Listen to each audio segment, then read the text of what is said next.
Move not unless you see an advantage.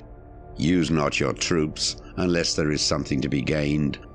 Fight not unless the position is critical. Strategy without tactics is the slowest route to victory. Tactics without strategy is the noise before defeat.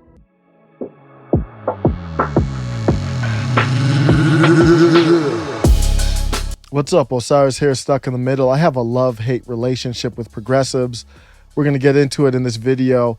Please like, comment, share, subscribe. I love to be challenged and good, healthy discussion. Appreciate you listening. So often our greatest strengths are also our greatest weaknesses. The progressive movement, along with MAGA, is where our political energy in our country is right now. I think many Americans feel safe and warm and cozy and comfortable with candidates like Joe Biden or Nancy Pelosi or even Mitch McConnell or Kevin McCarthy. But there are no establishment candidates that can draw crowds and get the same energy as Trump, AOC, or Bernie. In the case of AOC and Bernie, pretty much being self-funded by people. It is my honor to present to you the next president of the United States of America, Senator Bernie Sanders.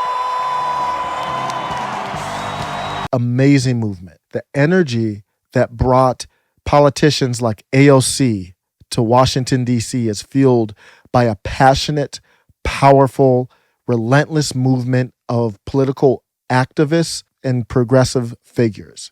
If you've just got the White House, you ain't gonna get nothing done. Does practical mean that the 89 or so million people who are uninsured or underinsured in this country continue to suffer? Does being practical mean that we don't take steps in this country to deal with climate chaos and bring world leaders to bear? Does being practical mean that we continue to prop up a legal system that is unjust in every stretch of the imagination? Can you feel that energy? It's intense. This is a strength. It's a positive thing. This is how change is enacted in our country from a grassroots level. It's beautiful. It's American. It's democracy. I agree with progressives on a plethora of issues, but the biggest strength of progressives and this progressive movement is also their biggest weakness. They have a righteous indignation about them that can turn some people off, in my opinion, even if they agree with them. Every decision is made through a moral litmus test, and don't fail that test, because if you fail one test, you are a sellout forever. And it seems like that's the indication that we're getting, that the establishment broke AOC. Progressive on progressive crime, all with good intent. But the fact is, they eat their young. Jimmy Dore is one of the strongest progressive voices out there, passionate, funny. I encourage you to check out his channel, and I'm a big supporter, and I like a lot of what Jimmy talks about. Jimmy sees an opportunity here. I'm talking about the squad, Cori Bush, Jamal Bowman, Ro Khanna, people like that, Ayanna Pressley, people who are actually have progressive policies. Now they have leverage. What's their leverage, Jimmy? Well, Nancy Pelosi needs their vote for speaker, right? Because the Democrats and Nancy Pelosi performed so poorly that they lost seats in the House under Donald Trump.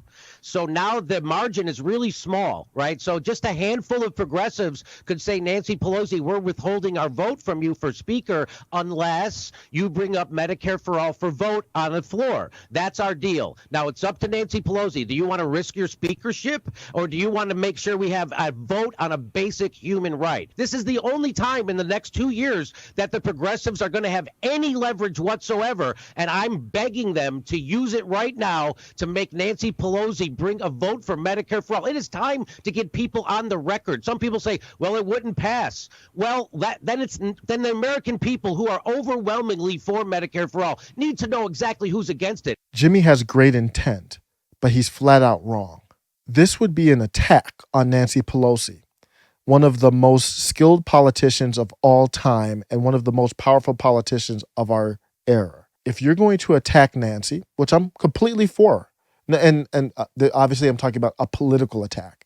If you're going to go against Nancy politically, which I'm all for, it has to be for a big win, because that's a big risk. Bringing up bills that have no chance at even getting a vote in the Senate, much less passing, is a waste of taxpayers' money and a waste of time and effort. The Senate wouldn't even vote on Medicare for all because of the politics and you know who. You want the Squad and others to create a revolt against Nancy Pelosi. What's the reward?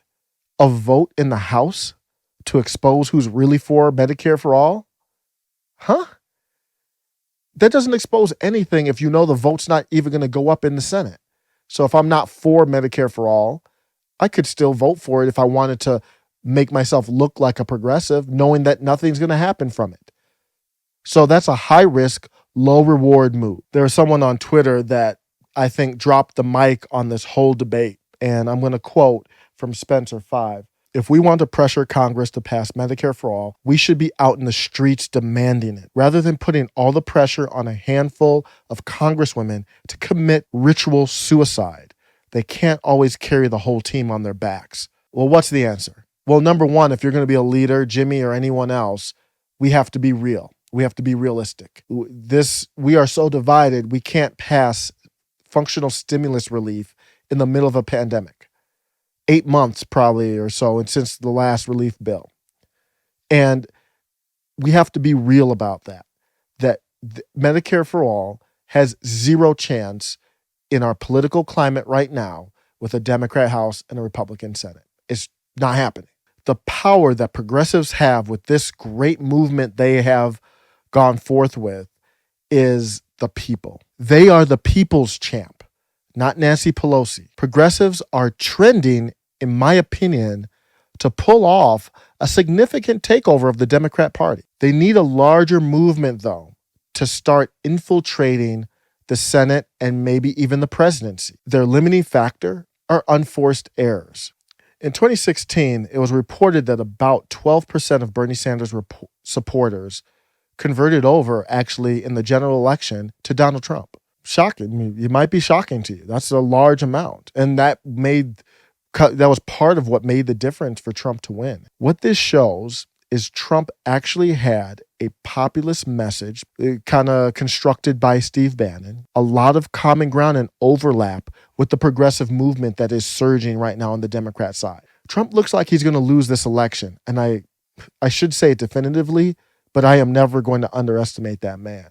But it looks like he's going to lose the election, but still be the people's champ.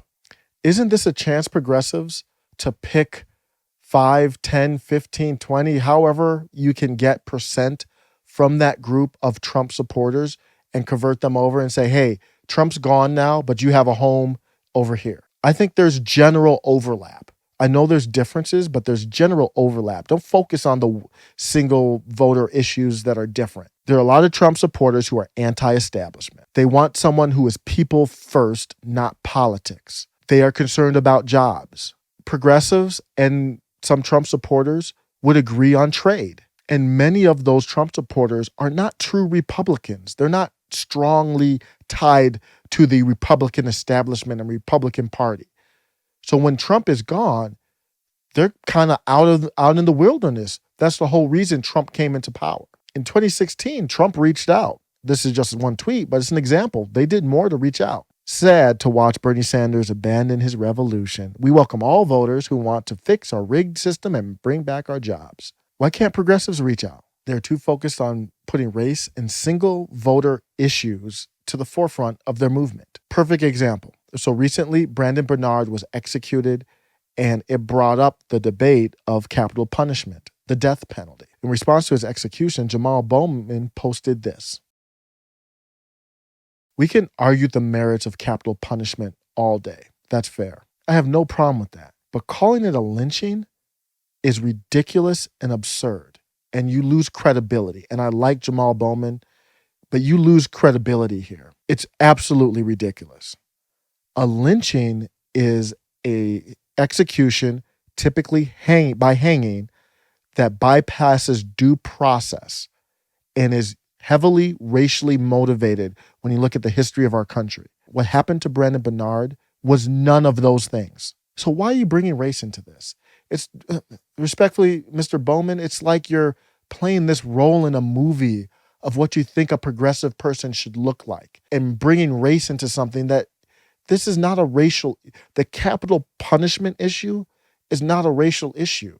I know there's systemic things that can lead to a disproportionate amount of Black Americans being executed. That's a separate issue. The issue is all those systemic things, which I'm in the fight for you with. But the capital punishment by itself is not a racial issue. So what you do is, in my opinion, you're making it harder to take some of those Trump supporters that don't have a home and bring them over to your movement, to your base, where before you know it, the establishment is looking up and they're like, you got the traditional progressive base that is still growing. Then you add, even if it's just 10% of Trump supporters, you've got the biggest political movement in our country.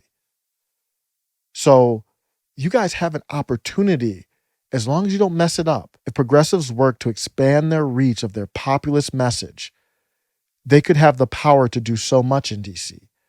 Don't focus on ballot harvesting or racial issues where you're just putting a firecracker to make them racial issues. We're not afraid of racial issues. Just don't make it into it when it's not. You guys could have the most powerful and diverse movement in American politics ever. That's the potential that this movement has. And when you go and you eat your own young, AOC is out there trying to fight for these things. And you have to make chess moves. Like, I'm not going to move my queen if it's going to expose her, and then I'm going to lose the game. You can't. I know progressives think if you're not fighting every single time, then you're not fighting. That's not true. Sometimes you have to retreat. Sometimes you have to be patient. Sometimes you have to wait for the right opportunity. AOC might have the chance to advance. I would like to see her out of the House and in the Senate. Do you want her to primary Chuck Schumer? She needs a broader base. She's not going to be able to get to the Senate or the presidency by attacking Nancy Pelosi when there's no wins in it for her. Don't eat your young before they grow up. Thanks for listening. Take care.